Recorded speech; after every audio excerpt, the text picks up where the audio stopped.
It was late afternoon when I first heard about the elephant. I was sitting outside our small field office, going through paperwork, when a forest guard arrived on his motorbike. He looked shaken. He said there was an elephant stuck near the edge of the forest, surrounded by a swarm of bees. At first it didn't sound real. Elephants are strong and rarely helpless, but he insisted. He said the animal was in distress, constantly shaking its head and trumpeting in pain. Without wasting time, I gathered a few supplies and called 2 colleagues. We didn't fully understand what we were heading into, but we knew we couldn't ignore it. The ride to the site took about 40 minutes. The path was rough, and the closer we got, the quieter everything seemed. Even the birds were absent. When we finally reached the area, we stopped at a distance. The guard pointed ahead. I could hear the elephant before I saw it. Short, panicked trumpets, not the usual deep calls. As we moved closer, the sight was unsettling. A large bull elephant stood near a cluster of trees, constantly flapping its ears and swinging its trunk wildly. Around its head there was a dark cloud bees, thousands of them, moving like smoke. We stayed back at first, trying to assess the situation. The elephant's skin was already swollen around the face and ears. It kept rubbing itself against a tree, but that only seemed to agitate the bees further. One of the guards said there had been a beehive in the tree that the elephant must have disturbed. Now the bees were defending their hive relentlessly. The animal couldn't move far without the swarm following it. Every time it tried to step away, the bees attacked its eyes and trunk again, forcing it to stop. It was effectively trapped. We needed a plan, but none of us had dealt with something like this before. Approaching the elephant directly was impossible. The bees would attack us just as aggressively. We discussed using smoke, something local farmers used to calm bees. It seemed like the only practical option. There were dry leaves and branches nearby, so we decided to build small controlled fires at a safe distance. The idea was not to harm the bees, but to create enough smoke to disperse them and give the elephant a chance to move away. We started gathering materials quickly. My hands were shaking a little, not from fear, but from the urgency. The elephant's cries were becoming weaker. That worried me. If it became too exhausted, it might collapse, and then the situation would become much worse. We arranged the dry leaves in small piles and lit them carefully. The first few attempts produced very little smoke. The air was still, which helped, but we needed more. We added green leaves to increase the smoke, just as farmers do. Slowly, thick white smoke began to rise. The next challenge was positioning the smoke correctly. We couldn't go too close, so we had to work from the edges. We lit several small fires in a semicircle, hoping the wind, or the lack of it, would push the smoke toward the elephant. At first nothing changed. The bees continued swarming aggressively. The elephant shook its head harder, clearly distressed. Then, gradually, I noticed small gaps forming in the swarm.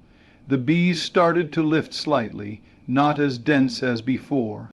It was a small sign, but it gave us hope. We kept feeding the fires, making sure the smoke stayed thick.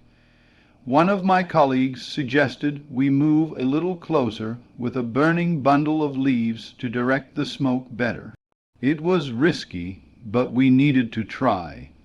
Covering our faces with cloth, we approached slowly. The buzzing grew louder as we got closer. A few bees came toward us, but not in large numbers yet. We waved the smoking bundle gently, letting the smoke drift toward the elephant's head. The animal noticed us, but didn't react aggressively. It was too overwhelmed. After several minutes, the effect became more visible. The swarm started to thin out significantly. Instead of a dense cloud, it became scattered groups of bees. The elephant stopped thrashing for a moment and stood still, as if sensing relief. That pause was important. We kept the smoke steady, not making sudden movements. I could see the elephant's eyes now, red and irritated. Its trunk moved slowly, testing the air.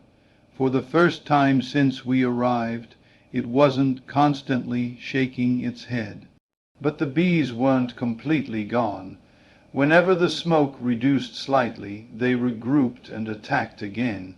We had to maintain a constant level of smoke. It became a careful balance, too little smoke, and the bees would return, too much, and we might distress the elephant further. We rotated tasks, with one person tending the fires while the others directed the smoke. Time felt slow. Every minute required attention. The elephant shifted its weight, taking a few hesitant steps away from the tree. Those first steps were encouraging, but also dangerous. If the elephant panicked and ran, it could injure itself or us. We kept our distance and continued guiding the smoke behind it, encouraging it to move forward. The terrain ahead was more open, with fewer trees and hopefully fewer hives. The elephant moved slowly, stopping often, as if unsure whether the danger was gone. Each time it paused, we increased the smoke slightly to keep the bees from regrouping. After about 20 minutes, the situation improved noticeably. The swarm had mostly dispersed. Only a few bees lingered around the elephant. Its movements became calmer. It lowered its trunk and even reached toward the ground, picking up some dust and throwing it over its back, a natural behavior to soothe its skin. Seeing that small, normal action was a relief. It meant the animal was regaining some sense of control. We followed at a safe distance as the elephant moved further away from the original spot. The forest seemed to come back to life gradually. I could hear birds again. The silence from earlier had lifted. The elephant stopped near a patch of shrubs and stood there quietly. It wasn't trying to run anymore.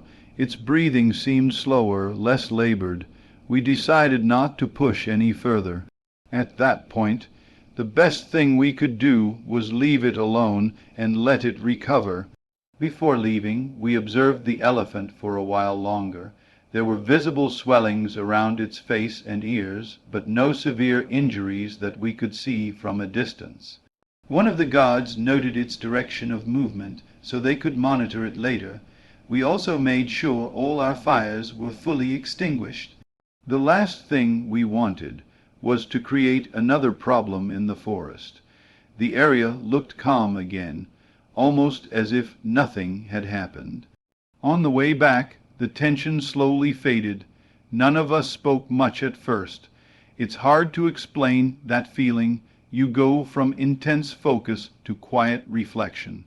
I kept thinking about how something as small as bees could bring down such a massive animal. It was a reminder that strength doesn't always come from size. The guard who had called us seemed relieved. He said he had never seen an elephant so helpless before. Later that evening, we received an update. The elephant had been spotted near a water source, drinking and resting.